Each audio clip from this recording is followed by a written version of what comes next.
All right, perfect. Okay. Welcome to another episode of Off the Record Podcast. Woody Akademiks in the building. I am here with the guy, okay?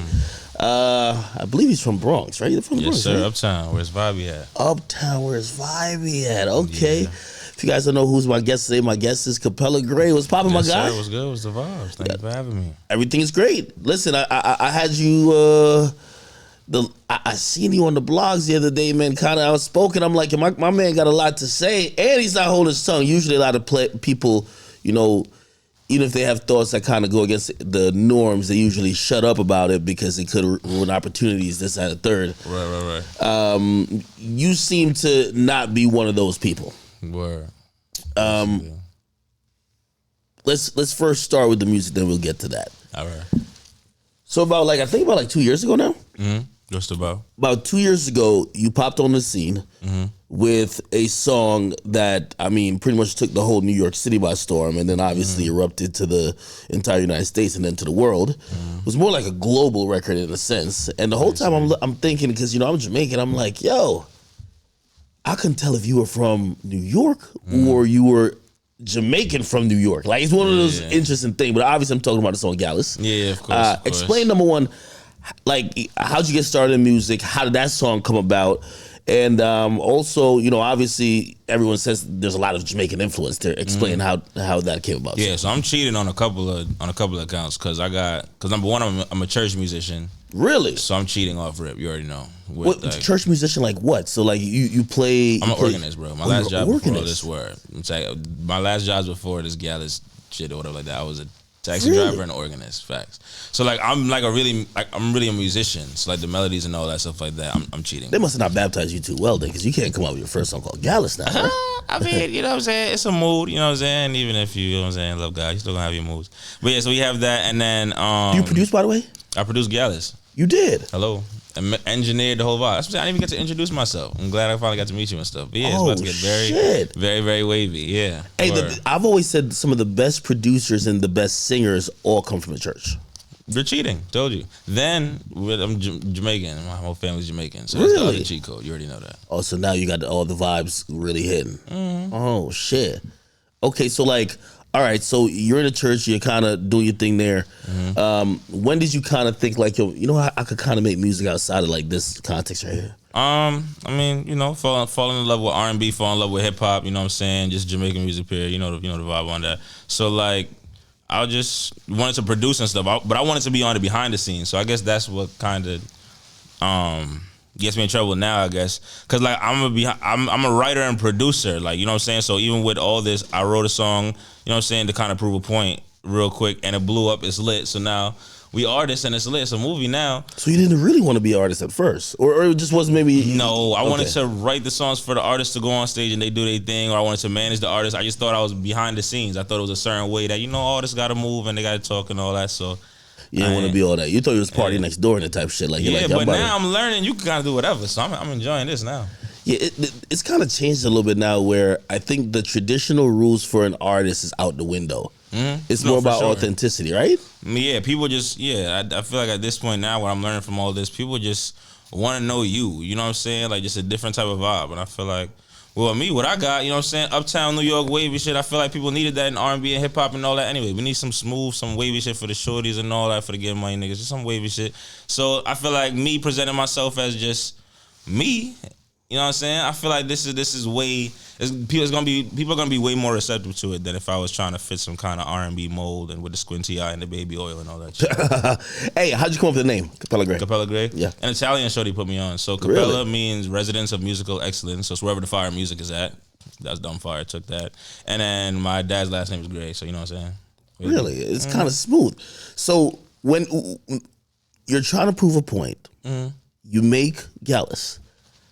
How does it take off so quick? Because I remember just hearing the tune and I'm like, damn, this thing is kind of going. Everybody's like, put me on. Just shorties. That's why I'm always talking about the girls and just women and all that period. So like, we put out the song. Well, not we. I said, well, yes, we put out the song, and then the girls were just resharing it, reposting it, tagging their friends and stuff like that. Did you have like a lot of followers at that time? Heavens no. I had like 2-3K maybe. I was Really? behind the scenes guy. That's what I'm saying. I was So like, how'd you put it out? You just put it on like DSPs, or like you just threw it on SoundCloud? Yeah, well, I put it on SoundCloud first, and then after I was going, you know what I'm saying, doing this thing on SoundCloud, that's when I put it on all the streaming platforms. I was like, you know what I'm saying, we might as well. I already reached out to back to that stuff that people them, and you know what I'm saying. Hopefully, eventually they respond and catch wind of the vibe. But that's another thing, because that's like a prominent like part of the sample. Don't tell me they took you for all the bread. No. They were real reasonable with you know, with the business on it. So I'm good. You know what I'm saying? And I produced it, mixed it, mastered it, engineered. I'm Gucci. We all good. Wait. Is that sample owned by Juvenile? It's like Cash Money. It's a whole bunch of them. Oh, Birdman definitely was trying to tax. Hello? Jesus Christ. Yeah. He wasn't really taxing like that, so I wasn't really that tight at it. So, like I said, they were pretty reasonable, so shout out to them. And also, it probably helped that you were probably a smaller artist, so it's like they're probably thinking like, yo, whatever, like it might not go nowhere type shit. Or at least at the point where you're clearing it, it's already going. You know what's so crazy? Nah, if I'm being transparent, no, they had no reason to be so reasonable. That's why I'm really grateful for what I did, because by the time we cleared it, I cleared it when I got the Capitol deal. So it's not like they had no clue that it could have possibly gotten big, because you know what I'm saying? By the time I got signed to Capitol, you were already number one. Word. Damn. So it started taking off on SoundCloud. Obviously you don't clear the record, which by the way, I think sometimes, you know, I know certain young artists, they're so consumed with the business of the music that they don't realize, like, listen, of course you want to be able to clear records if you want to really make some money from that first. People trying to do business on records that really have no business. If there's no money being generated, there ain't really no business there. But either way, it's better to do things beforehand if you can. But you know what I'm saying? You know, let me not give no bad advice. But you know what I'm saying? Yeah, I used to produce back. Wait, like, so you just fucking around Fruity Loops or some shit? Logic. I was producing, doing everything in Logic, vocals, the whole vibe, everything right in Logic. And you just self-taught. Damn. You know what I'm saying? I learned how to record myself. Well, really just because I used to do these voiceover videos and then I dabbled in music for a little bit. I only taught myself how to record myself because I was broke. You know what I'm saying? It's pretty simple. I didn't want to pay nobody for no studio time if I didn't really have it like that. And I don't really like being told no much. You know what I'm saying? You kind of learn my personality now. I don't really like being told no. I don't want to wait for nothing. So I had an idea. I wanted to just get it done real quick, in and out, reap, and it's a movie. So classically trained or play by ear? No, I play by. I can. I'm like teaching myself how to read now. You know what I mean? Look at ones and twos now, but get all your little Zaytoven shit, huh? Nah, I just do. It's more as long as you can get done what you need to get done type shit. Yeah, that's it. You right? Know what I'm saying? Just communicate the ideas in my head. So the song's taking off. I want to see how quick and like how does life change for you? So like, where are you at when you first drop? You said 2 or 3K followers. Do you have a regular job at that point still? No, I don't know. I was mad homeless. So I was running taxi at 241st, and you're driving taxi. Yeah, but it wasn't like real taxi. I had a 2016 Honda Civic. Yeah, you know what I'm saying? So I was doing the you know what I'm saying, just stopping people at the last stop on the 2 train. You know what I'm saying? Taxi, messages, you know what I'm saying? Somebody needed to go to Mount Vernon or co-op or something like that, you know what I'm saying? Last resort. And then I was playing organ at churches. I was playing, you know what I'm saying? I was just hustling. You know what I'm saying? Did they pay when you play instruments at church? Yeah. Oh. I used to play instruments. Well, I was like an apprentice. I used to play keyboard back in Jamaica at church. You didn't get paid? It was like, yo, you just kind of get to look cool up there. Yeah, you know. Churches be, you know, but nah, they had to make it make sense. Okay, so it was like a job. So damn. So how quick is the song taking off at that point? Like, what's changing for you, like in your world? Quick as hell, and things were it was just outrageous. Cause now I'm like, I gotta make sure the team is solid. Cause now we moving around and people they're talking about offers, and I'm like, yo. Like they're talking about offers for performances and for pulling up. I was just like, yo, this is getting crazy right now. The numbers was looking crazy. The labels was coming out of nowhere. You know what I'm saying? Then when there was like a rush because at first labels all you know what I'm saying wanted to, you know what I'm saying, get with us, cool, no problem. But then they like found out that I produced the joint too. Whoosh, whole new wave now. It gets extra intense, and I still didn't do no publishing deal or nothing like that. Oh, that's what I was gonna say. The pub deal is gonna just run in at that point. I'm playing with the public right now. It's just a beautiful thing. So, damn. But you know. So wait, your first show. What's that price tag if you don't mind sharing? Like how much? The first show, I'm gonna keep it a band. The first show, if I'm not mistaken, it was like like probably like 500 or something like that. Yeah. If I'm not mistaken. It was at the Garage in Co-op City. Really? Yeah.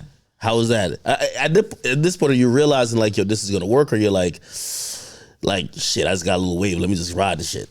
I mean, I didn't really want to perform, like, cause I wasn't no performing ass nigga, so I didn't really want to perform until it was like I know that the crowd could like help perform. I know myself. I know I'll be more comfortable and I'll learn better, whatever like that. If you know what I'm saying, they already know it. So my first time, you know what I'm saying, performing, it was phone lights out. So at that time, I was like, I could just be myself, because while they singing it, I'm just in between, like, oh, word, this your shit, miss? And I'm just, you know what I'm saying, I'm just doing my thing. It was wavy. And then now I just, you know what I'm saying, with time, just get better and better, and it, you know what I'm saying, it worked out. So you kind of learn on the fly. So now the labels are coming at you, like, how do you build out a team? And, like, how do you surround yourself with people who probably know the business? I mean, realistically, it's about, you know what I'm saying, trying to empower the people around you and everything. You know what I'm saying? Not everything going to work perfectly, but it's really just all a learning experience. So it gets kind of scary sometimes dealing with people that you don't know like that. You know what I'm saying? So sometimes it works better if you're moving with people that you already know already. But then, you know what I'm saying, eventually it just comes down to finding people that you really want to work with, and then putting people down that are really qualified and everything. You know what I'm saying? Just a matter of just finding the balance and making shit work. But yeah, it was a pretty quick transition. We figured it out. It worked out, and now we here. Still rich. You also said you were kind of like homeless. So the money started coming in. You start getting yourself situated, right? Yeah, pretty situated. A couple of investments make it make sense. That's it. Yourself, your family. Everybody good. Oh, okay. All right. So what's the first label offer you get? The first label offer I get, I gotta say which label, but it was a little $100K for the what you call it. They still a lot of money. Thought it was a Was for just a song, or just like it was gonna be a little single deal. Really? Yeah. That's a United Master shit. Nah, no. But you know what I'm saying? Let's see who do that. Yeah, nah. That's not that bad though. Yeah, nah, it is. I'm not gonna hold you. Only because I thought, well, it's bad either way you look at it. I'm trying to find a positive. No, there's either way you look at it. What type of deal are they trying to buy the rights for it, or they're just trying to give you like front you $100,000 for like a distro deal with the single exclusive distro rights, and maybe they take 30% off after you recoup type shit? Nah, hell no. They were trying to give me like, yo, either way you look at it, even if they were trying to do it with 100 for the second one. Yo, it's over. It was over for that. You know what I'm saying? It was clip. It's over. I produced the joint and all that. It's over. I'm not thinking that. Yeah, but still, how could you say no? Like, again, a lot of artists usually take the bad deal because they have nothing, right? Hell no. If I know you about to offer that, and I know you offering that because the people that I'm going crazy, I know you're not the only person that saw the people that are going crazy. I know what's going on. Yeah. You know what I'm saying? And I know that we could do it. You know what I'm saying? A couple more times, because I'm the one who produced it. So I know that it's way bigger than just a single deal off a quick look at ones and twos. Who knows where this single could go? That shit could go be a part of something bigger. I felt like that song lived in a special place that was like hip hop enough, but had vibes. Like, I think a lot of people miss, like, even though, you know, people call in like even Drake, like Drizzy Marley and shit like that, people miss that fusion mix of like music with some vibes with it, for real. You know what I mean? It feel like home. It feel like home if you're an R&B lover. My music feel like home if you're a hip hop lover. Yeah. You know what I'm saying? If you know what I'm saying, the bottom man couldn't relate, the Gyalis them can't relate, the shorties, you know what I'm saying, feel seen and heard and all that. So I feel like it's just, you know what I'm saying, it's just New York energy. It's what we need right now. Niggas just tired of all the other shit. We just need a vibe right now, something wavy. True. So at that point, like, even your name and your face, like in New York at least, everybody recognizing your shit. Damn. Everybody got at least one How I Met Capella great story. It just is what it is. It's wavy. You said everybody got like one story? At least one How I Met Capella great story. Some kind of interesting. Word. So now this whole time I'm thinking I'm thinking you're really just in Jamaica. Word. Yeah. Yeah, nah, that's impossible. You saw the Gyalis music video? We had Uptown in shambles, brother. Oh, I think I did see, but I thought you were from.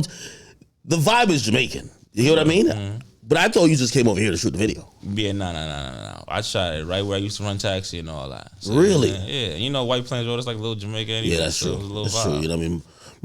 My mom used to go over there and cop oxtail, so I ain't gonna lie. You know what I'm saying? So you already know the vibe. Hello? Word. Oh, had it shut down. Oh, so you really had it lit over there then? Yeah, word. Okay, so this song's taking off. One thing that did surprise me is once the other artists started jumping on it, I didn't know how you were gonna feel about it. Because we see a lot of times when a young artist has a song, sometimes the bigger or established artists try to shark it up. Like they're almost like, you know what I mean? Like, you know, like salutes with my man French, but like you get a little song real quick, French on the remix, like yeah, almost. But that's when they gotta click into all right. If we're being honest with you, it's 2 years later, we can say this now. So you heard the official remix? Yeah. Word. Realistically, I don't think anybody smacked the Gyalis remix or the Gyalis beat how I smacked the Gyalis beat. You heard the whole industry siphed the Gyalis beat when it dropped. It was a beautiful thing. Everybody wanted parts, and I was like, "Yo, there's mad different markets that we about to tap into. It's over." Because at the end of the day, I feel like I went so crazy on that and all that. It's like I don't think any of them went crazy. It's just a beautiful. And I like the sport of this hip hop. Tory went crazy too, though. So you know what's so crazy? Because I can still go back and forth with even that. Because Tory Lanez. So first of all, he came to the studio, recorded. This is before he dropped the last Funk Flex freestyle, which is legendary, by the way. It's lit. So he pulled up to our session right in New York, you know what I'm saying? Yeah. So to the studio, recorded a verse on another joint on my tape, by the way, whole team fly on the way. And then he recorded a Gyalis verse, went home, recorded the next Gyalis verse. Really? But then the version that we heard on the radio was a whole next Gyalis verse. So there's 2 other versions that Tory did that nobody ever heard. Who's nobody? The radio heard one version. You heard? Then the other one, I only hear the one that's on YouTube. Whatever one's on YouTube, I be slapping that shit. Don't worry, I'll send you the others. He went crazy. Tory don't really run out of vibes. There's something wrong with that nigga. I'm telling you, the nigga's nice. That's one thing you just can't deny. But Tory, one of them niggas, like, he'll body a remix or he'll body like his little Tory mix to it. That sometimes because he'll be a bigger artist that people, but you killed your shit, so people didn't forget that. Yeah, but just in case, if you heard the official remix, after Popcorn's part, I came back, smacked it again. I just be doing shit, bro. It works out. That's all I say. It's gonna be a great decade. I just be doing shit. So pretty much, you have the utmost confidence. You're not really looking at like other artists or whatever. Like you have like this specific flow and pattern where. Yeah, man. These are my peers, and I'm bringing my source and my vibe. They bringing their source and their vibe. And we collab. We meet in the middle. But I don't think, you know what I'm saying. I don't think there's any problem with any bigger artists or anything like that tapping into whatever, because I feel like it's lit. We here now. You know what I'm saying? Uptown, it's a movie. So even the melodies and stuff, like obviously you're playing organ, like I get that from a production standpoint, but like even the voice, like how did you get like training? Like how do you kind of, or that's just natural? All that I'm cheating that, but she gonna slide right to my side. That's church. Yeah, that's true. That is true. Okay, I'm seeing it. Yeah. So you used to be singing in church too? What? Yeah, bro. I'm talking mic to the organ. Nah, bro. the organ nigga never sing, man. Well, actually, sometimes. Just maybe rarely and barely, but when it do, it hit, it bust. It's it. It's just an MD. Okay. Now I'm seeing it. So wait, at that point now, I gotta imagine like everybody from the islands is tapping in, right? Of course. Obviously popcorn, right? But like everybody else is tapping in. Of course, Jada Kingdom did a remix, and that shit was fire. She said, "What?" She said, "She and him." She went crazy on that remix, and then Cranium went crazy. You know what I'm saying? The whole industry cypher Gyalis way more than we even like really think for real. Like it really. You think that helped it? For sure. For sure. Yeah, you look at stuff differently because I know a lot of artists. I know a lot of new artists. They used to like. To keep it real, even Playboi Carti, who's from New York, when Playboi Carti dropped Magnolia and Tory got on it, he cussed that nigga out, man. Well, actually, Pierre Bourne was like, "Yo, but you know what's so crazy too? I'm also looking at it like this too. Realistically, I'm not just looking at it from an artist perspective. I'm looking at it from a producer perspective. As a producer, but the whole industry just got on my beat. That's like in Jamaica, like reggae culture was like it's a rhythm, right? Hello, the whole industry just got on my rhythm. So as a producer, I'm excited because everybody got on the rhythm. As an artist, I'm excited that everybody got on the remix to the joint because now it says featuring all these people. As a record exec, I'm lit because my artist Capella great got all these features and it's a movie. We just going crazy with the plaques. I feel great, brother. We chilling. That's actually a really unique perspective to look at it. My fault. Hey, so what is your relationship with Tory though? It's great. I see you speak up for him. I ain't gonna lie to you. When I seen that, I was like, yo, I think you're tweaking. But I think you're tweaking because nobody will say that shit. You know what I mean? Once I see you say that, I was like, yo. Yeah, but nobody's gonna say a lot of things. Either That's way, a fact. I just feel like at this point, realistically, I'm just being honest just as a grown man, realistically. When I first came into the industry, Tory was one of the first people that really like just embraced me as an artist. You know what I'm saying? He said, I I fuck with Capella. Whatever you doing, bro, it's lit. However many verses you need, or if you need whatever you need, you know what I'm saying? You got access to whatever. We went down to Miami, showed us around. He's putting us on to all types of shit about the industry and all that. So I just had really just had like a brother relationship with Tory. So I learned a lot from him and all that, how to maneuver and all that in the industry. So it was like, you know what I'm saying? Regardless of the situation, I don't know the situation. I don't know what was there with whatever. I don't know who, whatever like that. All I could see is just, you know what I'm saying, how anybody would feel if any one of their brethren gets locked up. It's just like, you know what I'm saying? We don't want to see that, and you just never know. Yeah, a lot of people usually fall back from that just because of controversy. Like, nobody, like, shit, I ain't even gonna lie to you. Me even covering, like, the whole Tory thing during it, and I'm like, well, I don't really know what happened. I wasn't there. Everybody was killing me. They're like, yo, you hate it. Yeah, nah, I feel like there was a weird misconception, too, because I feel like people were trying to, like say that I made a decision on what the verdict was or whoever it was, but I have an opinion. I'm not a lawyer. I'm not none of that. All I know is my brethren is in jail. You know what I'm saying? And at the end of the day, I just learned a lot from him and all that. So it just was what it was on that. And that's it. You can't really move in fear of like cancel culture and all that, because a lot of this shit is not really real. I don't really have a relationship. When I came to the music industry, like I said, I'm still new here and I'm still, you know what I'm saying, learning who's who or whatever. But at the end of the day, I'm just showing love to who showed me love and throughout the whole industry. It is what that goes for everybody, realistically. Yeah, cancel culture is a motherfucker, man. I ain't even gonna lie. They almost had me in some cancel culture shit recently, man. I just dug up on that bitch, you know what I mean? But yo, bro, you're still academic. I'm not gonna hold you, bro. As a fan, we've seen you almost get canceled how many times? No, I ain't gonna lie. This was about to be one of the real times, you know what I mean? Listen, we were all following it, and even so, still now. Yeah, what'd you do to clean it up? You ain't have to do shit to clean it up. At the end of the day. Nah, listen, the gay. You can't mess with the gay people. Like, I feel that. Like, you see, you could say that. Like, what you said about Tory is like, well, you know, again, everybody now, like even people who used to rock with Tory, like nobody's speaking up no more. Everybody's like, yo, it is where this is over. But with my situation, I feel like it was like a gay bait car. You know what I mean? Like a nigga was trying to get me out of here, man. I had to just fall back, man. Because cancellation still exists. They'll put certain labels on you. I mean, not necessarily exist, but it'll slow your shit up. Or it'll take bags from you. You know what I mean? So then you just got to be mindful of what you say. So while you want to be freely and say, you know what I'm saying, you don't give a fuck about what people think. Yeah, you could be just careful not to offend people or whatever. So that's why even with this Tory situation, I was trying to be as careful as possible and making sure I didn't offend anybody or any side. I just wanted to make sure that just, you know what I'm saying, that it was just understood that it wasn't like, you know, it was no bashing of nobody. It was just, I was just stand up for my brother type shit like that. Wait, I forgot what you said. What you said, like, yo, Meg shot herself, man. Nah, I didn't even say that. I said, don't mean that. Nah, I don't mind all of that. Trust me, I'm from Uptown. I'm good. Shot herself, man. What we talking about? I'm playing. This ain't even funny, man. I know some people. But either way, yeah, word. But shout out to Shorty. Shout out to Megan Thee Stallion and all that. You know what I'm saying? There's no bad. But I don't. She hate me over that too, yo. She hate me over like I was just like I don't really know what happened. No, if I was her though, I'll probably hate you too. Though. I'm not gonna lie. Yeah, but you understand why though? You know why? Yeah, I guess so. Because you see how I'm trying to be cautious to not offend. That don't be your body, and I get it. That's just you. Nah, your tweet was wild, man. You gotta say your tweet. If you look at the tweet, you're gonna see the tweet and you're gonna be like, flagrant. You know what? Damn, this wasn't that bad. It's just damn. I guess it was timing or something. Watch when you read. I read it and I was just like, yo, finally another nigga's on the same type of timing I'm on. We just telling the truth. If we're just being honest though, that's what I'm saying. I don't want to violate anybody. Again, like I said, But all I am saying is though, I was just having the same conversations that a lot of people in the industry, you know.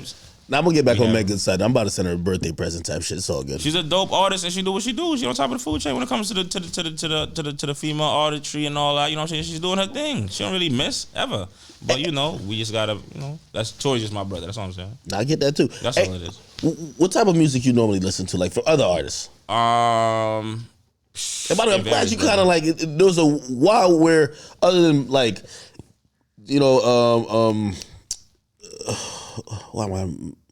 other than like A Boogie or like a little TJ or what's my guy's name? J.I. the Prince or whatever. It was. I feel like it was just all drill. Like everybody just fucking spinning and just like the beats just sounded mad aggressive. Everybody got have a ski mask on. Finally, like some music where people could be like a little bit open. Just calm that wavy shit.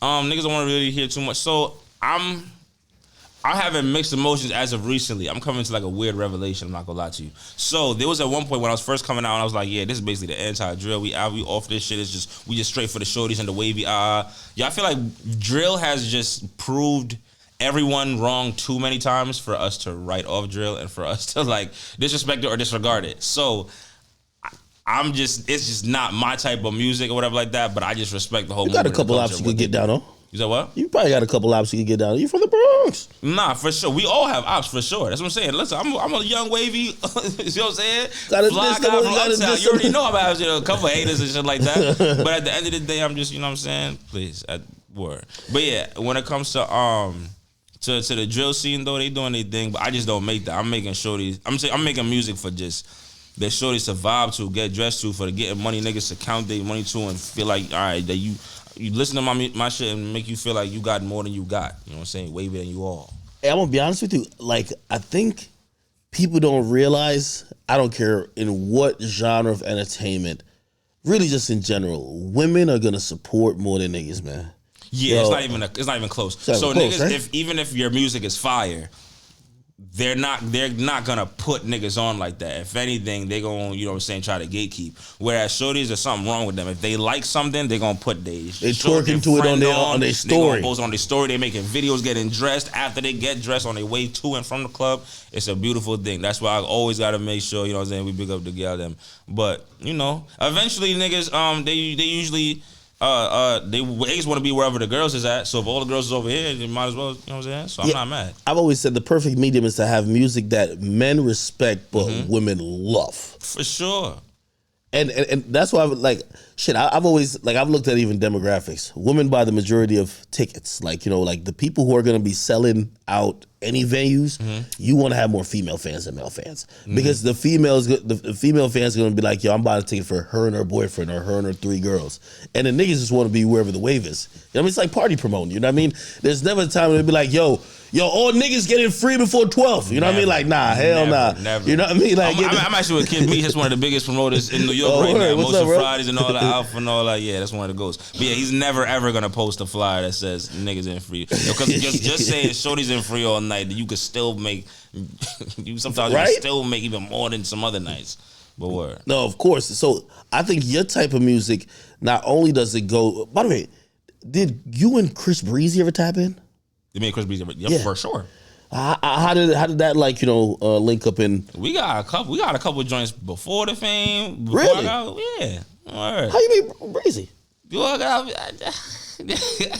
I just, you know what I'm saying, just know I've been writing and producing for a little minute, brother. Oh, okay. I thought you were gonna say I was his coke deal. I'm like, God damn, this nigga Breezy, man. That's all thing. I'm playing. That's a joke. That's a joke. I don't know. Either way, with Breezy's talented too, though. You got to get him on that wave. He was on the first of all, let me put you on. Don't worry. I'm just meeting you. I got you right now. He was on the Gyalis remix with Popcorn already, so there's that. Then I was on the first song on his album with Lil Durk. You feel me? Then I was on the song with him on Joey Badass album. Oh shit, he fuck with you heavy. We just be doing shit, bro. I'm telling you, I'm outside for real. But did y'all first link up just off the Gyalis song, or did you know somehow he found your music somehow? You know what I'm saying? We just listen, my man. You giving the Ghostwriting vibes. Like, y'all been writing for these things a long time still. You know. You know what I'm saying? We just do well for ourselves. You know what I'm saying? That's it. You know, uptown shit. We gonna make it make sense. That's it. Do you cut records for other people though? Do I? For sure. Really? Word. You ain't really notice it's a new little shift in the industry right now. It's a different little vibe ever since a certain record drop. Yeah, but I don't know if it's you chefing it up or niggas just stealing the sauce. You know how it be going. I feel that, you know what I'm saying? I feel that. But you know what I'm saying? We outside for real. Oh, the pub check's little mixture of both. And I'm embracing it. I love it. I love this new frequency. I like that the BPMs are slowing down. Everybody gets back to making some vibey, wavy shit. Yeah, let's not even call it stealing sauce. So if you're stealing sauce, you know what? Let's not even do that. Make some wavy shit around this BPM. We're setting the blueprint. You're welcome. The pub check's looking good, huh? You know, we doing well. We doing this guy, man. This guy right here. You know, uptown no shit. Pub deal, no nothing? No pub deal, no nothing. Damn, and I know you don't regret not signing one, right? Oh, heavens no. Right now, we just, you know what I'm saying, we vibing responsibly. That's the name of the tape, by the way, vibe responsibly. I still ain't dropped a debut. Really? I'm playing with the public right now. Hey, so they look at you, and when I hear your name comes up in conversation, a lot of people say you're nasty with them hooks. Where do you think I feel like that's also the church too, right? Like you know how to That's you it. know how to work that melody, right? I don't know the whole verse, but I'm gonna know that chorus in the church and all that in different places. There's mad songs that's like, oh, I don't know what song you even talk about. As soon as the hook come on, we say, oh. So realistically, I feel like that's like the bread and butter. You know what I'm saying? So we might start at the hook, but I don't know. I kind of make music unorthodox. I might start wherever, but yeah, man, hook go. If you're like, just creating music and you might be helping other people working with whatever, how do you pick like, because now you're an artist and people want the next big one from you, right? Pause, extra pause, right? But how do you be like, oh shit, this would be big as well for this other artist. Maybe I give it to them. Or because I've always asked people who are like really talented, like how do you decipher or discern which one, like, I'm gonna give you this record and I'm gonna keep this record? It really just depends on the moment, because I feel like in this industry you almost have like a delusional confidence in certain things. So it's like, even if I have a fire song and I feel like in that moment my gut said, just give it to this person, I feel like, I'm nice. You know what I'm saying? I could always, this is gonna be a huge moment for them and me, you know what I'm saying? Gotta do your thing. And I can make another vibe. It's all good. You know what I'm saying? I try not to be too emotionally attached to the music, you know what I'm saying? Because I'm seeing it as just a gift from God. You know what I'm saying? Just go on, take the record, and you know what I'm saying? It's all good. I try not to think too hard. But as of lately, though, for being transparent, as a grown-ass man, now that I'm putting together a debut and shit like that, I've been way more selfish now. All my heat, I've been kind of tucking all my heat. True. Why take so long with the debut? So I had to learn a lot, being transparent. I just had to learn a lot. Because when I was first coming in, it was I was kind of on a name to face tour.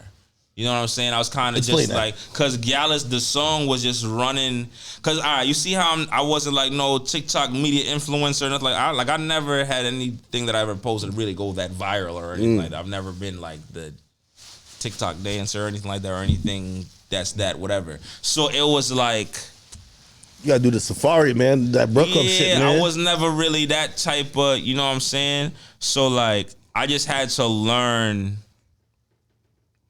I guess, more just how to maneuver in the industry. Even when it came, because I did a deal with Capella, and you know what I'm saying? It was just, I just had to learn a lot about just momentum and just, you know what I'm saying, putting too much trust in entities and kind of just, I don't know, I had to just slow it down and make it make sense. Because that first year, it's like the honeymoon stage, you just running around. So I just had to make it make sense, because I'm here for a very, very long time. It's the energy that I feel like is needed.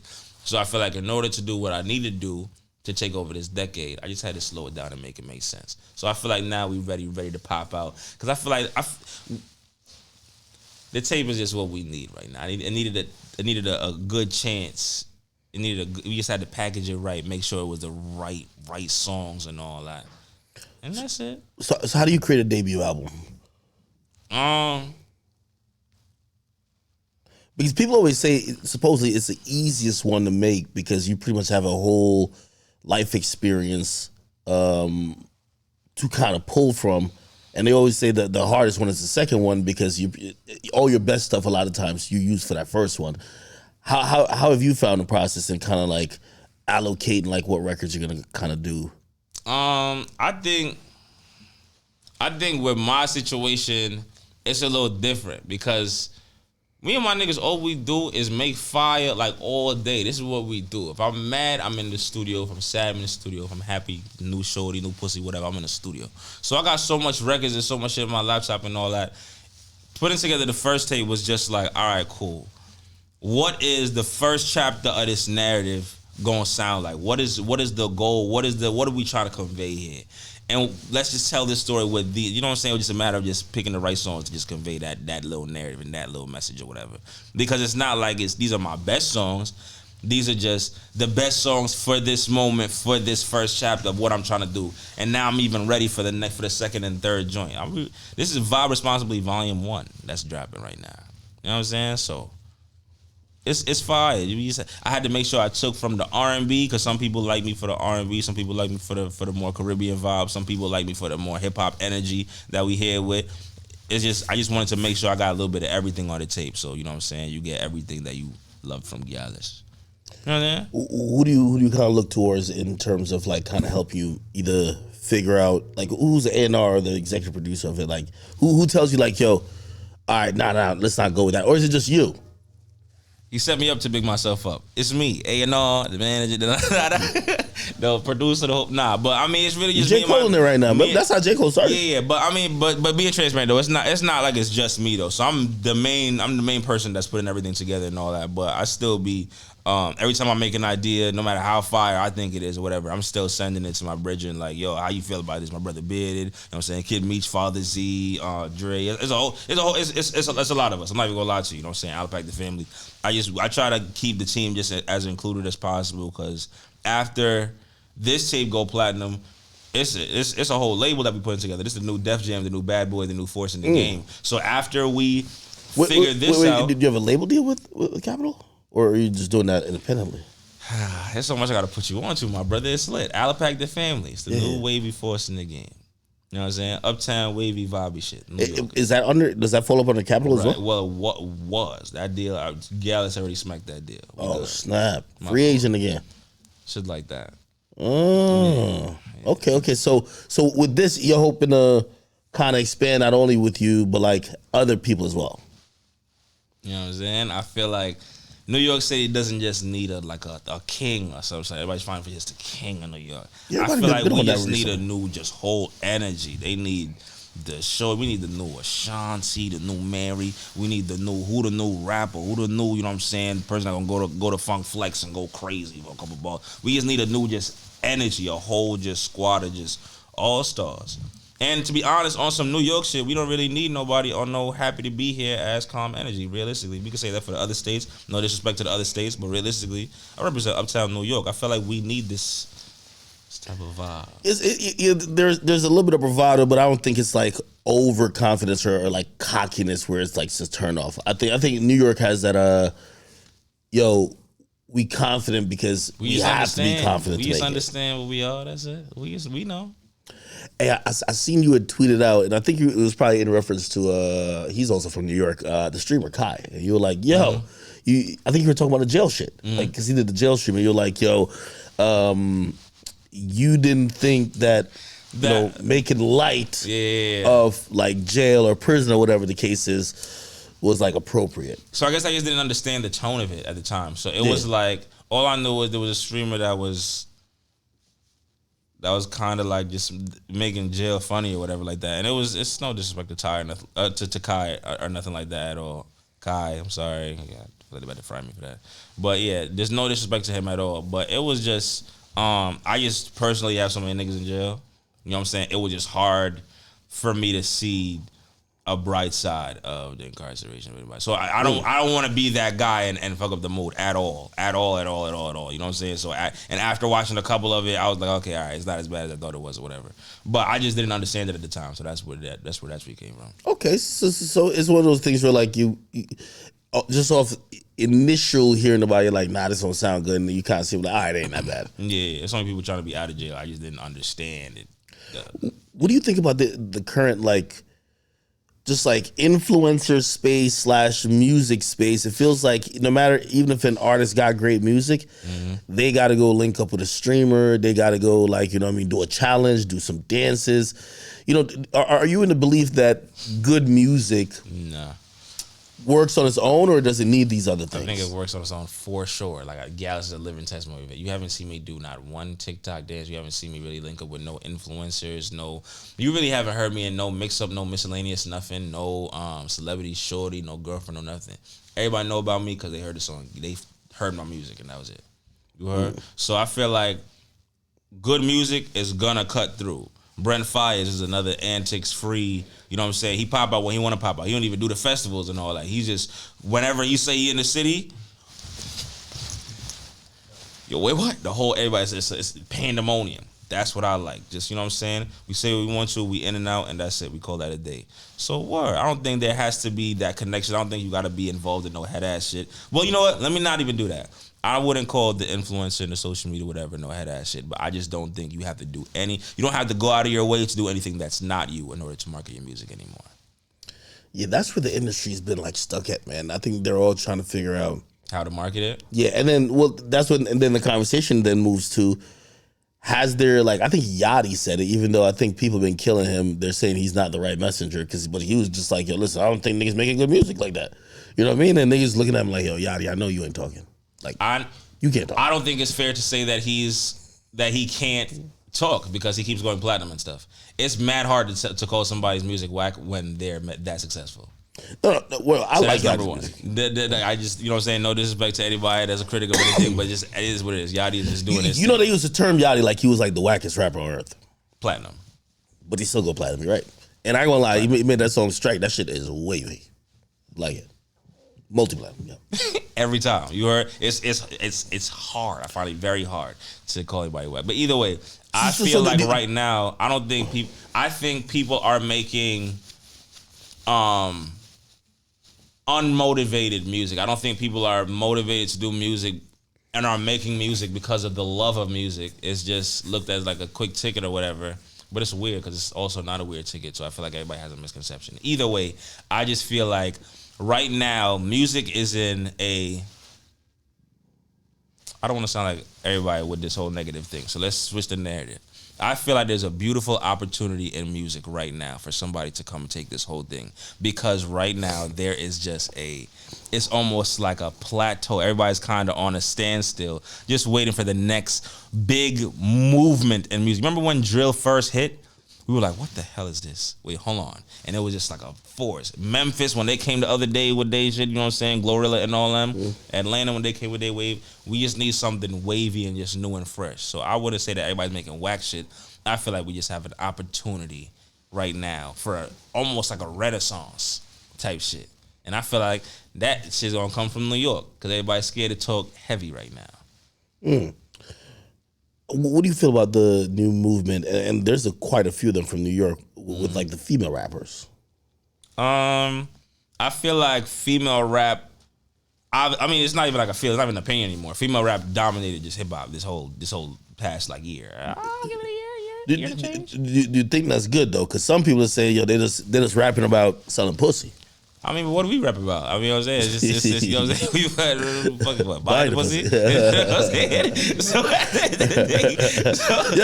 I'm not mad at them in terms of subject matter. You know what I'm saying? Rap about what you rap about, mama. You know, hip hop sometimes be on that hypocritical shit. Be like, yo, hip hop the same place would be like, yo, it was better when all the rappers was the dealers. It ain't cool when the rappers the fiends. Be like, the fiends and dealers kind of go together. I don't want to hear Lola Brooke rap to me about coke. I was ever true to whoever's true to y'all. And right now, the shorties talk about getting money, flexing on niggas. Some of them talk about heartbreak. They talk about whatever's true to them.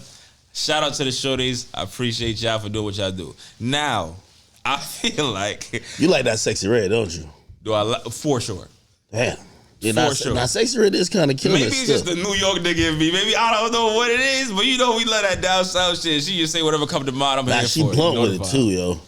You what? Nah, she's blunt with it. Like she's blowing up for sure. Absolutely. What about Ice Spice? Right. The New York females are kind of killing. I'm from the Bronx. Ice Spice is fire and happens to be from my city. Ice Spice got it. Shout out to Ice Spice. What is it about the Bronx? Like, I feel like the Bronx gave Cardi, ain't it? Cardi, Lil TJ, A Boogie, K Flock. Ice Spice. Is the Bronx leading right now in the most people on? Like young, current young people, obviously. I don't know. I know we the most vibey. I don't really know what the statistics are in terms of who's on. But I know we got the most vibey artists. Brooklyn had it at one point. What happened to that? Brooklyn? Shout out to Brooklyn, but we not them. But I fuck with Brooklyn. I fuck with Brooklyn, especially the Brooklyn shorties and all that. But you know what I'm saying? The Bronx just be doing what it's. I feel like whenever the Bronx come on, it's like the energy is just different. I feel like everybody feel like they could just calm the fuck down. The uptown niggas is here. Everybody chill the fuck out. I ain't gonna lie. I knew Ice Spice put the Bronx on a different level when she said, yo, we both from the Bronx, so we dirty. I said, damn. You know what's so crazy? You would have to be from the Bronx to understand that. To be honest, and it's not because he didn't even really call the nigga dirty. It's more like, you know what I'm saying, when the shorty's talking to you, like, get the fuck out of here, you fucking. You know, it's just a certain type of joint. So if you from Arkansas or Albuquerque, whatever them fucking made up states and shit like that, nah, that's I'm not think that you gonna understand this shit. So There's some real niggas in Arkansas, man. Them niggas be getting it in. I feel you, but I just see from the comments, I just see who's saying what, and that's it. It's all about context. Yo, let me say this. This is why niggas hate New York, because like to other people elsewhere, a New York nigga act like, yo, this is the center of the universe. You know what I mean? Like, yo, nothing else matter. The capital of Earth. I'm saying it's the capital of the Earth. That's a fact. Yo, but yeah, no, I definitely say that the Bronx going crazy right now. Yeah, you're not wrong. Mind you, ain't French on the Bronx too? It's crazy. I'm trying to show you. Damn. Wow. God damn it. Let it sink in. Let it simmer. And mind you, I didn't even get to drop my first tape. I'm dragging it right now. Because now it's about to be a whole different rumble. You saw what happened uptown the other day? Y'all saw? What? Oh, y'all didn't see it? No problem. When you get a chance on Instagram. We had Baychester uptown. Oh, you be outside with it. Oh, please. That's how you touch the people. We think it's an internet thing. What you mean? I don't got no headset. We be outside. You heard? Fuck is niggas talking about? Oh, shit. Yeah. That's good though. Hey, so wait, like, is it difficult kind of getting collabs and shit like that, or like it's just you just kind of work with whoever? No, I'm seeing how easy this shit is. If people say it's hard, they're liars, or they just, you know what I'm saying, people just don't fuck with them. Right now, it's just, like, if I feel like everybody just need a moment right now. Everybody's working right now. Everybody want to make some fire shit. So right now, all the artists, it's a nice renaissance. Everybody want to work with everybody right now. Everybody's even saying, yo, I need a record with this type of vibe. Yo, bro, pull up on me, bro. Let's work. It's a beautiful thing right now. It's great. The only people that's complaining is people that's not really in this shit for real. You know who I think you could give a dope record to? Who? Bobby Shmurda. Bobby Shmurda? Real talk. You know, Bobby got that Jamaican vibe already. Yeah, I just did a performance. I was just with him the other day upstate. Shout out to Bobby Shmurda. I don't know about I don't like how that sounded. He's giving him a record, but he's all right, so just do a record. You just gotta give him a little bit of Adderall, not Adderall, like just calm him down a bit. Get him on that vibe, because he moving too fast. Like his bop is too fast. I don't know what you're talking about. I think he's just getting inspired off of shorties. I'm gonna put some shorties in the studio. We're gonna call it a day, because that's what inspired me too. It's a beautiful thing. You know what I'm saying? You just need you got it on a nice pace. You know what I mean? Like his shit just be a little too fast, but we get it. Maybe, you know what I'm saying? Maybe you're just listening to it in the wrong spaces and all that. You know what I'm saying? Because I feel like if you're listening to Bobby Shmurda's turn up music in your bedroom or something like that, I just feel like overall, I feel like we don't be listening to albums or people's music in the right concept that they're supposed to. Like, all right, for example, Drake shit. Yeah. When Drake first dropped his album, I couldn't believe it. I was saying, what is this? What is this Drake? After a couple listens, you fuck with it. After listening to it in the right places where he intended for us to listen to it at, I said, wait, hold on. Driving down the FDR or something like that. It's all about context. I feel like with Bobby Shmurda's music, you know what I'm saying? It's that turn up shit right there. You not doing this shit right here in your bedroom when you chilling with shorty. But when I'm on the way to a vibe and I just want to, you know what I'm saying? It's all about placement and all that. So that's definitely true. So me and context. Bobby, we soon get a record in. Shout out to Bobby Shmurda. It's a movie. You seem to fuck with everybody. Like at least artists, right? Like you don't. Yeah. You don't like dislike. There's no reason to really bump heads unless you a hater or a weirdo. Realistically, we all here doing the same thing. All the people in the music industry, like when I go to LA and stuff, and I'm looking around all these little industry parties, I'm like, yo, all of them is the me from their different cities. Idaho, Arkansas, they're from different places and they just made it and we all here. Ain't no real reason to beef with none of these niggas. I don't know you like that. You fire. You probably the GOAT out of your city, right? And I'm the GOAT out of mine. Let's make some history and go viral. Fuck it. That's where I'm at right now. It's lit. That's like some positive energy right there. That's what we need. I think that's what people. Unfortunately, in this industry, sometimes people start, like they start almost like competing with each other, or they want. Yo, I'm better than you. You know what I mean? Enough money. I promise you, right now, that's where it's all stemming from. Because I know when I just did a fire show, or let's say if I had a great week when it's me and Father Z, my MC, my DJ. Let's say we just did, I don't know, 8 shows back to back. So we just went around collecting back ends. You know how hard it is to piss me off that week? Nah, for real. There's nothing that no artist can tweet or say to me that's gonna get me that hot, for real. Realistically, you heard? So I feel like all the people that be even having time to even insinuate, just you know what I'm saying, stir up certain beefs. It's like, Bridget, I can tell you don't have a show this week. you don't have nothing. You not on Akademiks this week. You heard? Fuck is niggas talking about? Nah, a lot of people be disgruntled. I'm disgruntled. I like that word. I'm glad you don't come across like that, man. It seemed like you're happy to be making music, and also I think you're describing a time where you could feel that good music is gonna cut through because that's what people need. We need that so bad right now that we're calling anything. We're just throwing fire emojis like, please let this be as fire as I think it is right now. Maybe tomorrow when I listen to it, maybe I hope to God on fresh ears it's still this fire. We need this. I need a bomb right now. We didn't have a song for this. We couldn't figure out a song for the summer this year. It was the weirdest thing until like May. What do you think was the song of the summer? I thought you was about to sing the song. I'm like, okay, wait. If we're being honest, look, here we go. I'm gonna keep it with you. Ain't it gonna? No. I'm from New York. I can't say that. It's only because it's like, whoa. Yo, what do you mean you can't say that? Yo, Gunna rapped his way out of snitching. All right, look, I'm gonna keep it a bit. Gunna been rapping so good. But here's my thing. Well, I don't care about that controversy. You don't get points just because you beat the snitching allegations. But I'm saying, I feel like this year, my culture, the Caribbean, we kind of went stupid this year. I don't know, last year, the African, you know what I'm saying, with the last joint, it was crazy. Shayo. This year, though, between Drift and Taliban, yo, what song, what was bucking up with, was Sexy Red? Had, nah, man, I'm a whole, it's not the brown and pink situation. Nah, man, I'm a grown-ass man, bro. But I that's what I was thinking when I was wondering if you be singing in parts. No. That's the thing about female rap sometimes. I like the rap where when female rap it, that everybody can sing every line. Because I hate having to like stop saying certain lines. Cause I'm sorry. I hate having to keep doing it. I don't mind that because I like being in the club in moments or whatever like that. Where it's like I'm singing on to a song. I know you don't be in the club saying. I gotta stop. No, so you censor yourself. No, I'm stopping because I'm looking at the part where the shorties, that's when they get extra like Sexy Red song come on. They turn into, I love whatever she turned him into in that moment. I can't be mad at nothing Sexy Red do. Because whatever she do with Sexy Red, what direction would you go with her? Like, some fire. It's so real. I want her to take me into her world with all that downside, whatever the fuck shit. But I also want to take it in my world too, because I feel like she gonna fall in love with some uptown shit. I feel like everybody would. She's so raunchy. Like, you know, obviously people kind of use the Kaya reference, but she reminds me of, at least in dancehall music, like a Spice or like a Lady Saw. Like, you know, she's really out there with it. You know, she from down south. Where's she from though? All right, so she from St. Louis. She's from St. Louis. Relax though, cause I'm just saying respectfully, only because Lady Saw and Spice, it was just a whole different. You understand? Yeah, but they were on some freaky shit. I understand. Okay, so we're talking about reference to this freaky. Yeah, shit. To the freaky shit. Yeah. She say whatever. Yeah, so I appreciate it. I fuck with it. You know what I'm saying? Now she got some lines. I'm like, yo, damn.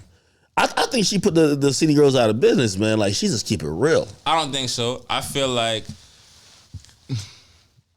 Yeah, this City Girls is too legendary for that. Like they almost like, it's like blueprinty now. Like you almost got to call them like the blueprint for like just a lot of this. Because I know female rap didn't start with the City Girls, but just this modern like style of rap between like Nicki and like the City Girls, and it's like what they call it, coded. It's City Girls coded all over their music. Yeah, but here's the thing though. And I always think it's tragic when you help start like a style or a genre, and then you get lapped by the people that learned it from you. It's like the teacher teaching the student. But what is lapped though? I feel like because City Girls, they had so much big hits. It's like there's they had one big hit that Yachty wrote. I'm sorry. That's Act Up, right? Yeah, you talking about Act Up? Unless you want to count the one they were with Drake, but like, come on. Like, I'm not even counting that one with Drake. They got songs that it's the City Girls and you know. They got certain songs with that. I take yo, man. They got bops, brother. I'm where the shorties is at. They got bops, trust me. Yo, put it like this. Like the City Girls is like the Windows 98 version of Hoenn. It's like, yeah, that shit sound cool, but it's like nowadays we want to know the color. Like, yo, my favorite Sexy Red line. She says, "I ain't know something. I'm a hoe." I like that. It's a great moment. Straight up. Like, that's my line. Yo, I love it too. Especially when it come on in the club and you see the shorties, you know what I'm saying? She looking right at you saying, she said she the raw dog queen. It's fire, and I hear that. But it's just the City Girls, they they been talking for a minute. You know what I'm saying? So shout out to Sexy Red, shout out to City Girl. I just feel like in 2023. In 2023, it's hard to dethrone anyone at anything realistically. You just, everybody got their lane, right? Own, like lane. Sexy Red can't.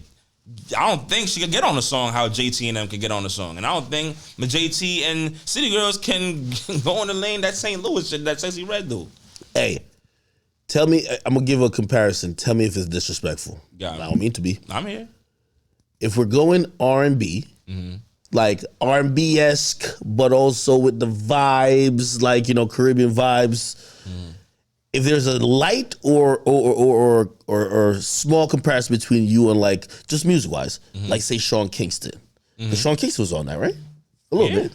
Sean Kingston was like a bridge between American, you know what I'm saying, like American pop culture and Jamaican. That makes sense. Offensive? That's one of the goats.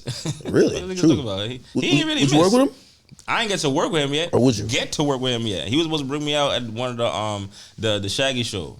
Traffic, I missed it. But you know what I'm saying. But I can't wait to work with Sean Kingston. He has real life hits. Me and my brethren were really sitting down. We had to really think about it for real.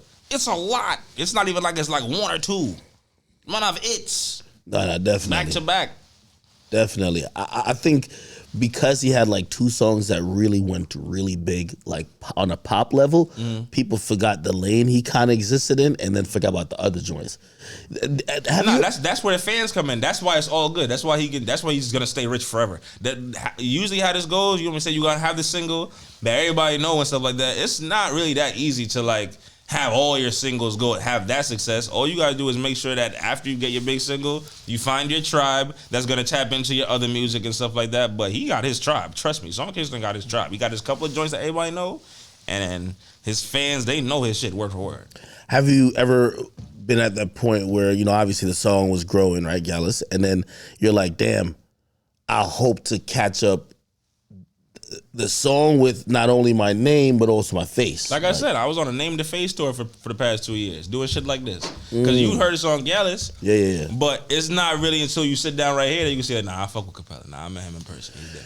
Yeah, I seen you, like at first, when I first heard the song, I didn't see you. Exactly. But then I seen you a couple times, like, doing interviews and some shit like that.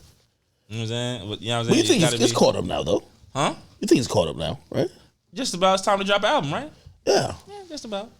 Do you feel pressure that you gotta create a song that might have the impact the same? Nah. So I feel like I'm just trying to be a part of the biggest moments in hip hop history, period. So I feel like Gyalis was such a dope moment. That's fire. And I feel like my laptop is just full of so much elite shit. I just don't even think that Gyalis is even like the best song. Yo, Gyalis, like I said, it was a proof of point. There's no hook, no bridge, no verse, no nothing. It was just a little collection of ideas. There's a whole bunch of those in the laptop. So I feel like now I'm just blessed now that people, you know what I'm saying, give a fuck to want to do this, to want to, you know what I'm saying, to want to hear my shit. Yeah. So all I got to do is just come out with another just, you know what I'm saying, banger, and then album drop, and it's a movie. Not really pressure. It's lit. Who have you locked in with that maybe people don't know that you like work with you? I work with everybody, bro. I'm not going to lie. Yeah. Really? Trust me, bro. Who you enjoy working with the most? Enjoy working with the most. I don't know. That's not a fair question because they got everybody. I got different reasons. For liking to work with different people. You know what I'm saying? Like, all right, let me think.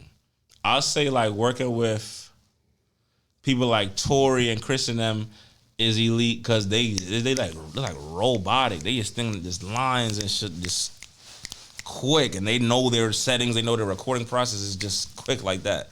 And there's other people that does that push you? Like, because I can imagine, I've seen Tory record 5 songs like literally while we're having a full conversation. Yeah, shit was crazy. No, I mean it's dope to see for sure, and we tap into that too. When we want to, there's some days where me and my guys we doing 6-7 songs a day, but then there's some times where we might be in a mood where we might focus on one song. We might have this one beat playing for a week and a half. I'm flying.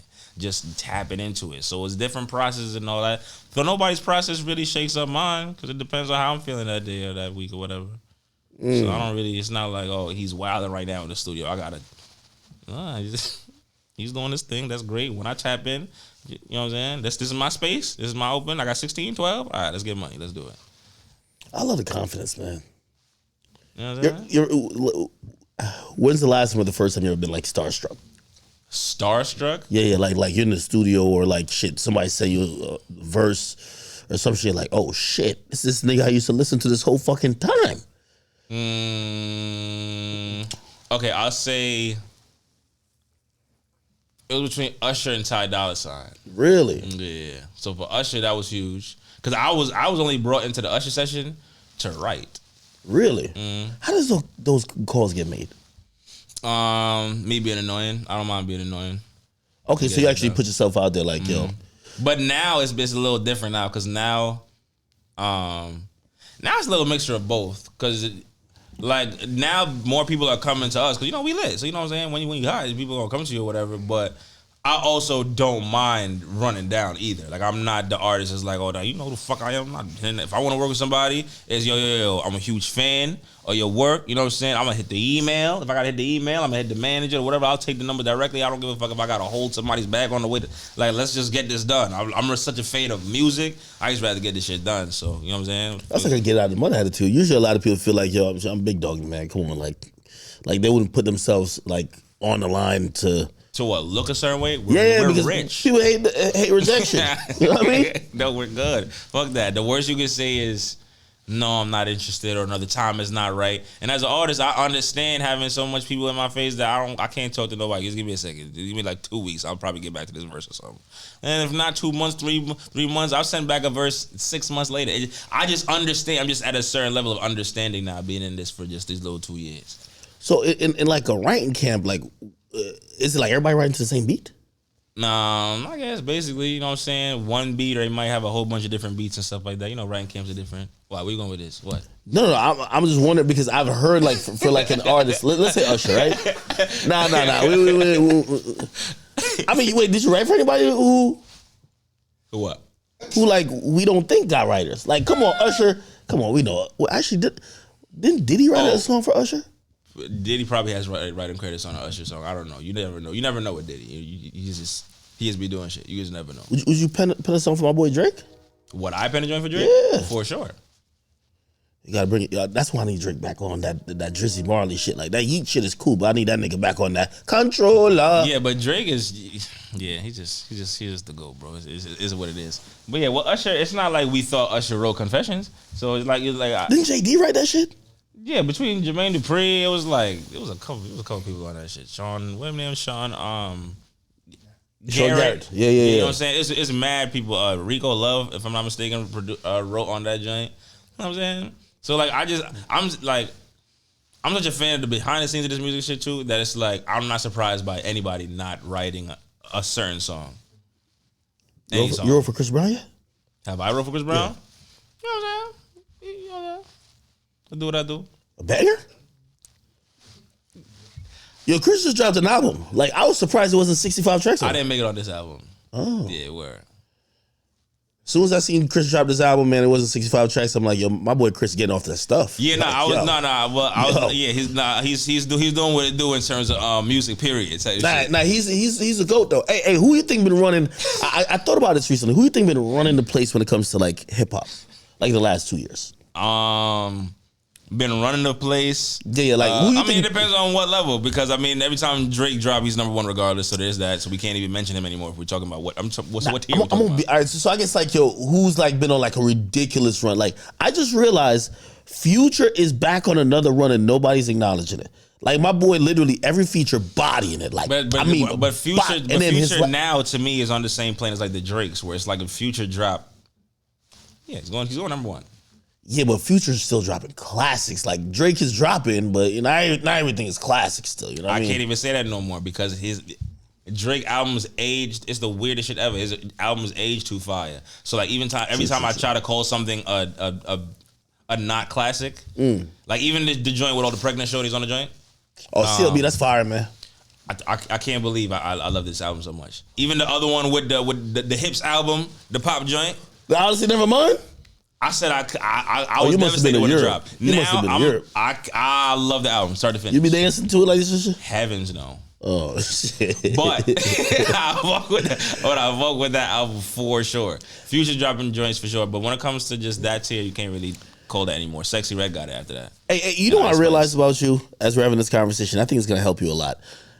As a musician, a lot of them are usually gifted in lyricism and speaking through the music, but they struggle to be eloquent or even communicate their thoughts in any type of other setting, including interviews. And I'm talking to you here, and I'm like, everything that you mean to say, you're like, I don't want to say well spoken, like, nigga, you know how to express yourself. You know what I mean? No, I appreciate you, brother. You know what I'm saying? Shout out to my mom and all that. You know what I'm saying? Family's pretty wavy. You know what I'm saying? That's but good. yeah, realistically, I just feel like even in the music, you can kind of tell that it's a lot of RZA-less people making music. You can even tell in the music. We're just in denial because it's not like, oh, you hear it in the music and in the interviews, you're surprised. I don't think you're as surprised when you meet them in person and it's not what it is. Because in the music, you can see the RZA-lessness of it. But if you go into my album, though, I'm not going to lie, you hear the whole vibe. You ain't even got to talk to me in person. You know it's a vibe. I want to know some of the people you wrote for now. More. Look, I don't like that. So here's why. Has they ever told you like, yo, bro, listen, I'm gonna take the song, but don't ever tell nobody? No. So I don't really like exposure too much. Yeah. Because I, A, just really like the money side of it. And B, I feel like once people see you as the songwriter,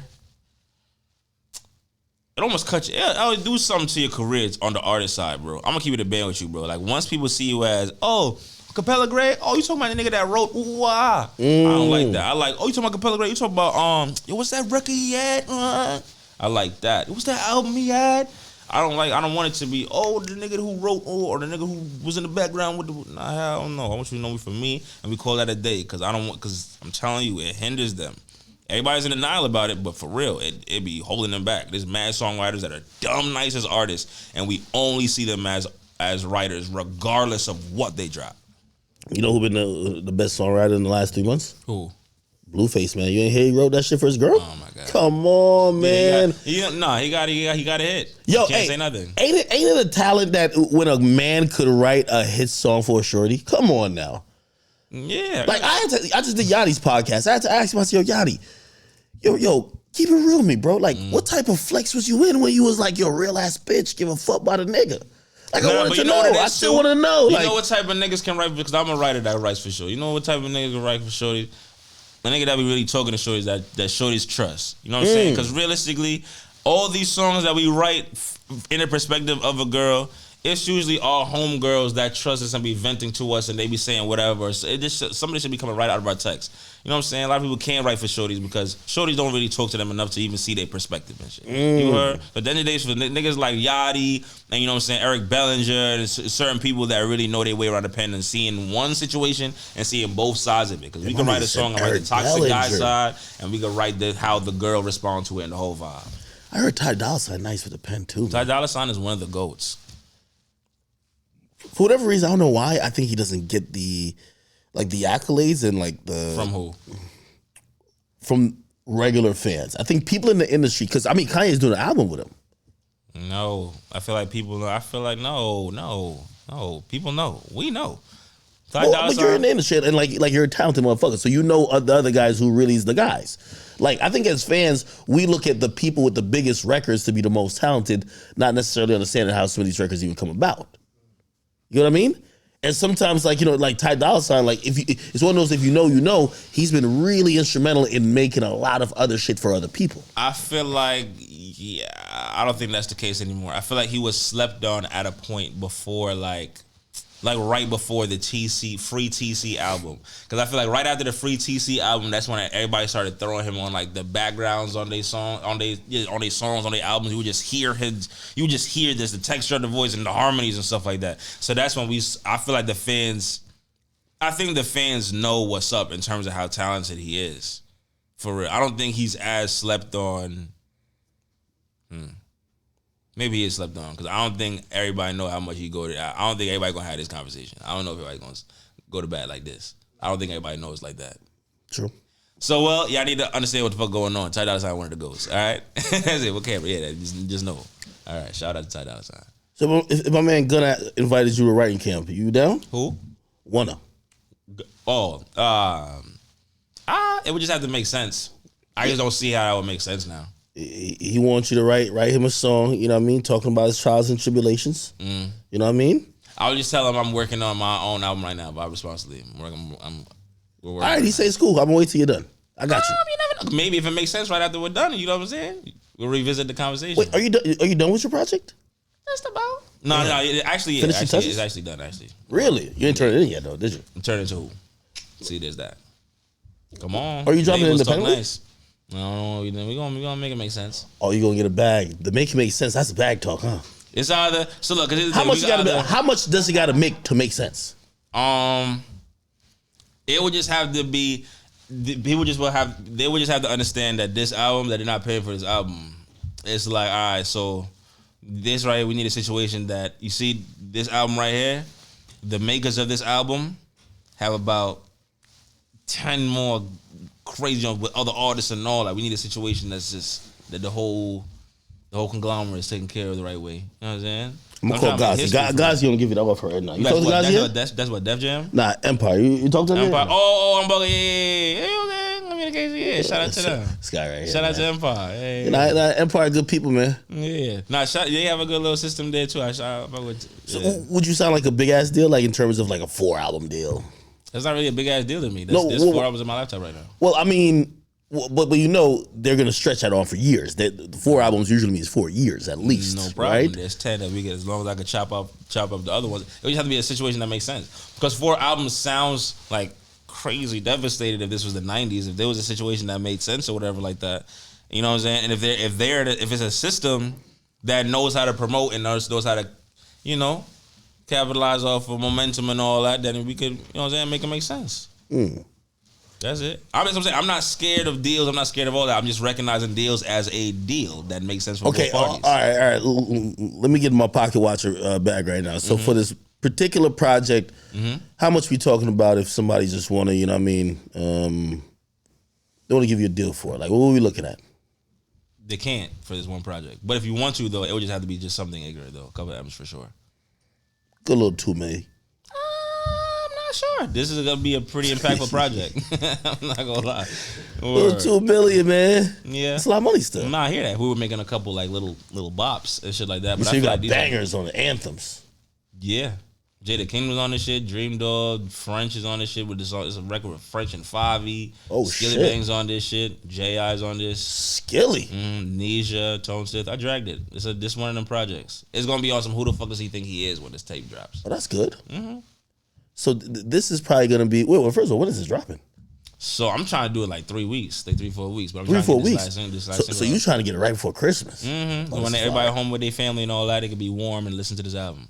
Damn, you gonna be competing with Mariah Carey? I know what we up against. I understand, but I feel like the project. I feel like after the winter is over, I feel like it's gonna be a great album. It's gonna translate for the spring, the summer. It's bops that this shit sound like fur in New York City, and it also sound like white tees and shit like that in New York City. So it's like it's just vibey on this. You definitely gotta sample Mariah Carey, man. Mariah Carey be just eating at this time of year, man. Sample Mariah Carey for what? Oh, for I what? don't Christmas? know, anything. Like, yeah. Even her little Christmas. I don't even know if they even let nobody do that because that's just a money maker. Yeah, that's the biggest cheat code ever. Yeah, no, she's dope. I aspire to make music that's as big as hers, where people want to sample me as well.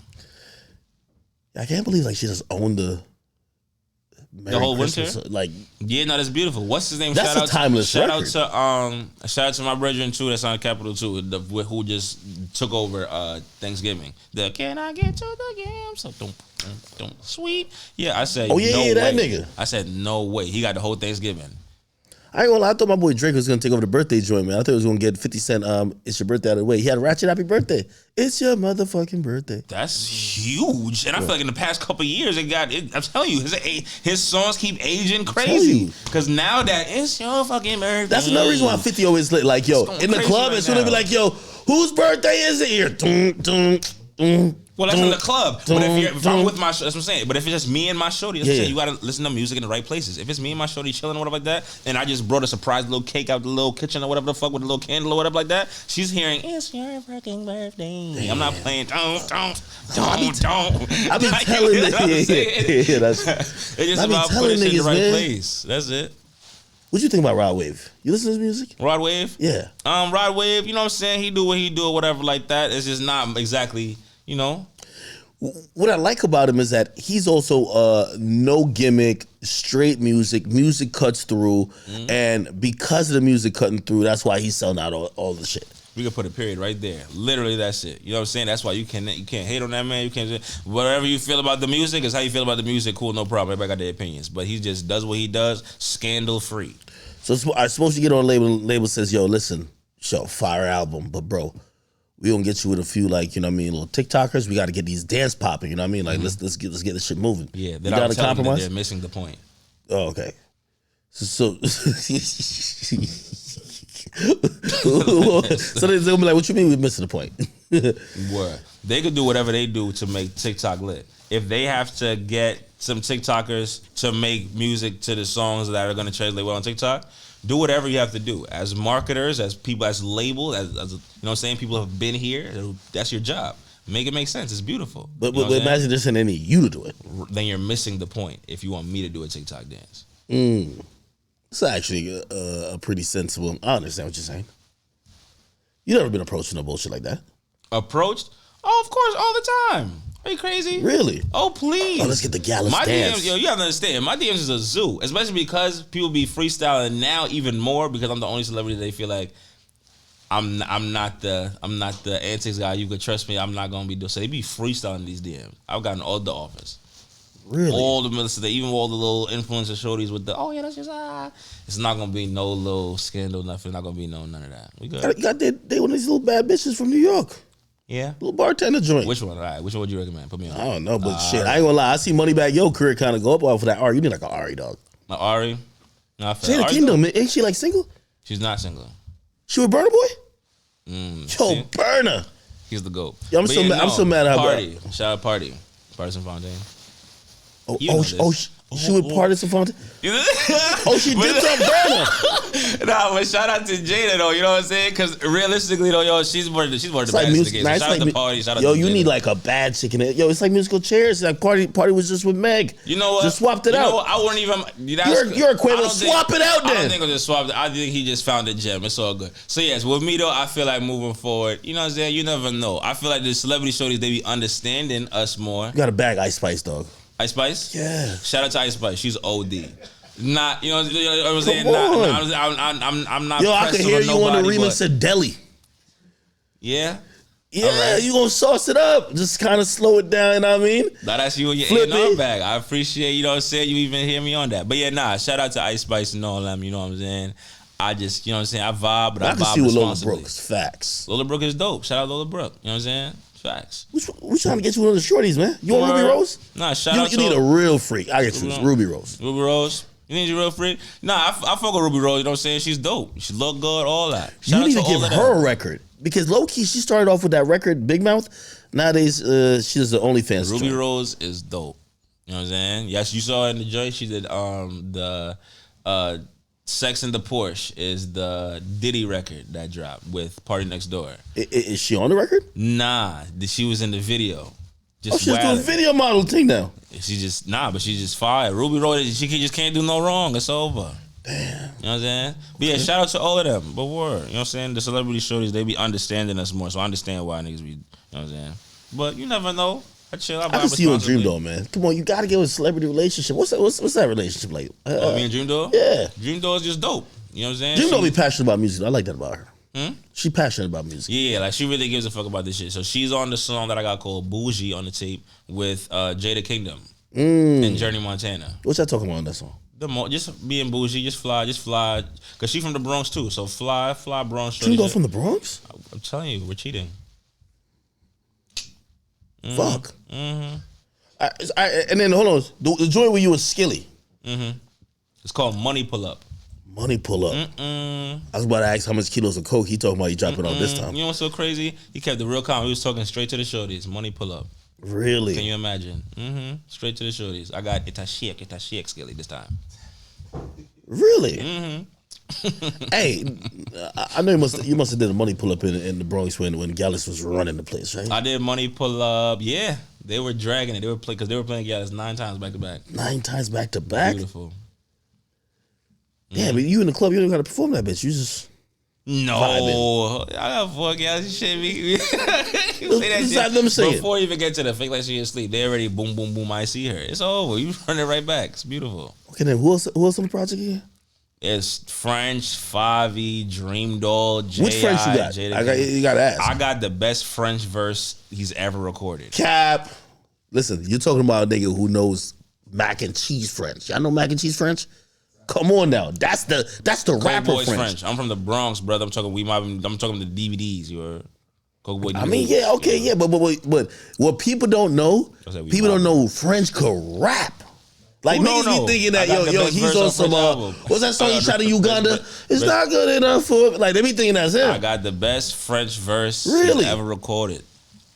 And you know what's so crazy? If I'm lying, you know what's this is so fire. If I'm lying, all you gotta do is make a tweet or something about it. Just say Capella's a liar after this shit. I'm gonna send you the song, whatever that, so you can hear it. It's French. It's the best French verse. or like 24 or 32? 16. In and really? Out. The best French verse, and it's the best Favi verse we've ever heard. We've never heard Favi on any type of joint like that outside of a drill joint ever. So it's not a drill joint. No, heavens no. You know I wouldn't be doing no drill shit on my shit. So it's like a smooth type wavy of joint. Shit for the shorties. I'm gonna be honest though, Favi, his last album impressed me. He could get down on some wavy shit like that. My boy Favi got some talent. For sure. You know what I feel like he doesn't get credit for too? Favi brought everybody into his world with the drill thing, for sure. So on his last album, he had the whole industry on that. It was like a DJ Khaled album. It was incredible. He had everybody. And he didn't go into their world. He brought everybody to drill. He had Alicia Keys on drill. He had what's Beyonce? Chloe Bailey. Yeah, he did on drill. Chloe Bailey on drill. Fire. He had Kanye West. All these people on drill. I like when artists stay true to their vibe and bring people into their world, and I fuck with the fact that Favi did that with what he's doing. So shout out to Favi. But on my joint, all right, come into my world. You know what I'm saying? Come uptown. I know you're from Brooklyn. Come uptown. Hey, if Pop Smoke was alive, you know, he has some, like, I think it's like Mom Jamaican or something like that. If I'm not mistaken, I think it's like Panamanian, though. Oh, Panamanian. Well, something like that. We just chalk it up. You know, we Jamaican, we just claim everything. Yeah, of course. Everybody. Hey, but I could have seen y'all work together and do some good shit. That would have been a good vibe, right? Viral. That would have been, yeah. I mean, that would have been too much. Yeah, we still do it right now. Probably, I don't know. But it worked. They got leftover verses? I don't know. I just heard a verse pop up recently. I was like, yo. Nah, but I mean, this when you record a lot, you know what I'm saying, you're going to have extra, you know what I'm saying? You just never know. I don't know. You never know. I'm just saying he's dope. Shout out to Pop Smoke and all that. Just a legend. You know what I'm saying? That's a different type of legacy. I know you checked out of this whole like King of New York thing, but who you think is the King of New York? Or the last one? The last King of New York? Yeah. We were just talking about that today. Shit, that's a never ending battle. I'm not gonna lie, because sometimes we want to give it to A Boogie because he's jacking it. I like that. At first, I didn't like that he was shying away from it. You're the king, claim it. Yeah, nah, for sure. When you get into that, you gotta step into that for sure. But it's like between him, there's certain people that when you just think of New York, you just think of between, you know what I'm saying, the Favies. There's certain people that's just going crazy type shit. So, you know, but you know, when his tape drop. If you could do a song with just one of them, you know, it don't have to be anti either one, but who would you pick? Nicki or Cardi? Who do you see just more musical chemistry with? I kind of feel like it's a little bit self-explanatory though. Can't do that. Be on Twitter. I already know what's going on. It gets too wild. I say, my God. I say it's Nicki. Yo, Nicki got all that Jamaican shit going on. Yo, I fuck with both of them for different. Yo, shout out to both of them. Yo, I wish I could get both of them on the song because I love both of them. I love both. Yeah, I love the both of them. You heard where the camera at? Yo, I love both. Damn, this nigga answer every question till he get to this one. That nigga don't no smoke. You heard? I fuck with Nicki because, you know what I'm saying, she from Queens, she from New York. That's one of the ghosts, you know what I'm saying? Cardi B from the Bronx, you know what I'm saying? They both legends. Cardi B, what her last album, every song platinum. Nicki one of the most decorated. It don't get no better than either one of them. So, you know what I'm saying? Who you think is better though? I can't say these things. I like both of them for different reasons. But who you think is better? In terms of what? Like making music. You got to be terribly specific or I can't even answer this question. Rapping. I ain't gonna lie, Cardi has been killing them these verses though. I like Cardi's verses, and she actually proved niggas wrong the other day because she wrote her verse the other day for that joint. for that joint. You know what I'm talking about? Don't do that. No, don't do that. No, wait, did she prove that she wrote it? Like, I mean, I do think she writes too. I think she wrote that. You know, either way, if she said it, I have no reason to call Cardi B a lie. At the end of the day, you know what I'm saying? I fuck with Cardi B and what she's doing and how she puts together her music. I really don't care how they put it together. The end result of the verse is all that matters. However it came about, and I feel like she be having some fire verses. Nicki Minaj be having some great verses as well, hooks and all that too. So wait, does Partisan still write for Cardi or no? I wouldn't know. Damn, if she's just writing all this shit now, she's amazing. I agree. She's killing these. I just feel like, you know what I'm saying? I just, you know what I'm saying? It's a great energy that's going on right you cool now. With Partisan? Female rap. You cool with Partisan? Yeah, look at Party. You know what's so crazy? He was actually one of the first people that was going to sign me before all this. Really? Well, not before all this. Like when Gyalis was first. Yo, let me tell you how real it is and how everybody got a weird Capella Great story. So when this whole shit was first popping up, like when Gyalis was first getting lit or whatever like that, I'm still not no picture taking ass nigga. I only got like 2-3 poses, 3 max. But like, you know what I'm saying? You know what I'm saying? We're not, you know, photogenic or whatever the fuck. But yeah, so he said, yo, nah, I'm telling you, the labels, everybody about to be on you. I'm telling you, you got to get like a photo shoot or some shit like that. You got to. I was like, yo, bro, I'm not no picture taking ass nigga. So he set up a photo shoot, and then it was with Veils. It was a company that sells clothes. He just had them put some clothes on me because that's when I only had the burgundy shirt I was wearing every day. I wasn't that fly yet. My first like 5 shows I was wearing the same shit. But like they put some, got me in some little jacket or whatever like that. And then yeah, I never really got to put out the pictures or nothing like that. But he set up the whole photo shoot. We got the photos and all that shit like that. And then yeah, it wasn't even like it was no bad blood or nothing like that. It was just so much happening that it kind of drifted. But other than that, we cool. And shout out to Party for even believing in me and, you know what I'm saying, like literally like helping for real. Not rock a Party. I played 2K with him one time. I complex. Yeah. Yeah. Now you got we're the baddest in the game. Worldwide. Shout out Party. Nah, Meg looking good now, bro. I ain't gonna lie to you. Yo, listen. They're both fire. I think that's, you know what I'm saying? Looks like that's a win back to back. Damn, he is winning. Now, let me keep it positive. I was gonna say something crazy about Meg. Meg, I love you, Meg. I saw it brewing. I love you, Meg. You know who you gotta help out with some music, man? Man, that bad shit, crazy devil girl, Doja Cat, man. I think she needs zero help. She keeps going. That's another one. It's like the You like her shit? Platinum. I think now she is making the music that she wants to make, so I believe her music more. So I can not connect like on some, oh, well, you know what I'm saying, we feel the same. But I can connect with it as a consumer more now because it feels like she's just talking whatever her truth is as opposed to just reiterating, just regurgitating shit that she heard or what she thinks is supposed to be seen right now as a pop artist. She's doing whatever the fuck she want to do. I'm feeling that. I feel like we're meeting Doja Cat now. Yeah, I think she need to be in a psych ward. I think it's the drugs. Nah, I think this is dope that we're meeting Doja Cat. You sure you want to meet Doja Cat? She was the one who was over here, like, you know what I mean, popping it open for these white dudes. Nah, I'm here for it. Nah, I don't ain't nobody kink or whatever like that, you know what I'm saying? What you want to do? But she's a dope artist. What type of chicks you into, bro? I like fire. You like Spanish hoes? Fire. I like Spanish fire, dark skin fire, black shorties, the African shorties. You don't like no Asians, though. You like Haitians? Haitians? Asians. Love the fire. You ever seen a fire Asian? I never seen a pregnant Asian person. Party. I'm trying to tell you this fire. I went to the UK for the first time and I discovered where name again? Somali shorties. Oh, Somalians. East African girls. We only heard it in the Drake song. Yo, I saw it in person. I said, you gotta fuck with an Eritrean, whatever that is. Can you imagine? Eritrean. Yeah, sound like he making shit up, but it's probably some OD elite. No, shit. it's kind of like Somalians. I think they're like right next to each other. France got some heat. We went to Canada for the first time. I remember this is my real first run around. Really? I'm meeting all of them. So my type is fire. Canada has some baddies, but I'm gonna be honest with you. You gonna need a bag of coke for the bitches. Them hoes is on some shit. You're the first time, I went to Canada for the first time.